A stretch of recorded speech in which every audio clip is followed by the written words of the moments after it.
আজ আমি ঝিঙে আলু রেসিপি করব। তো ঝিঙে আলু কেটে নিয়েছি, এখানে মাছ আছে, মাছ কড়াইয়ে তেল দিয়েছি, মাছটা ভেজে নেব।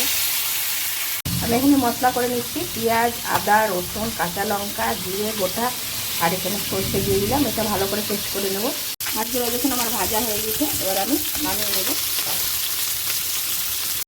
মাছ ভাজা তেলের উপর দিয়ে দিয়েছি কতগুলো কালো জিরে আর শুকনো লঙ্কা ফোড়নে দিয়েছি। তারপরে আলুগুলো ভালো করে ভেজে নেব। আলুটা আমি হালকা করে ভেজে নিয়েছি। এখানে নিয়েছি নুন, হলুদ আর একটু চিনি নিয়ে নিয়েছি। মশলা যেটা দেখালাম মশলাটা পেস্ট করে নিয়েছি, ভালো করে কষে নেব। মশলাটা আমার কষা হয়ে গেছে, এবার ঝিঙেগুলো দিয়ে দেবো। ঝিঙেগুলো দিয়েও ভালো করে নেড়ে চেড়ে ঢাকা দেবো।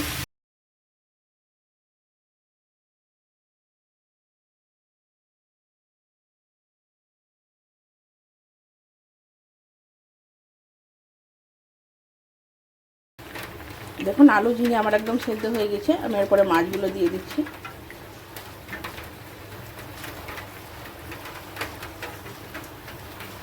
দেখুন আলু একদম সেদ্ধ হয়ে গেছে, ঝিঙেটা হবেই। তো আর একবার ঢাকা দিয়ে দেবো। তো দেখুন আজকে আমার মাছ ঝিঙে আলু দিয়ে রেসিপিটা হয়ে গেছে। এরকম গরম গরম ভাতের সঙ্গে খেতে খুব সুন্দর লাগে আর খুব শর্টকাটের মধ্যেও হয়। আপনারা একবার করে খেয়ে দেখবেন, খুব সুন্দর হয় এটা। তো আজকে আমার রেডি।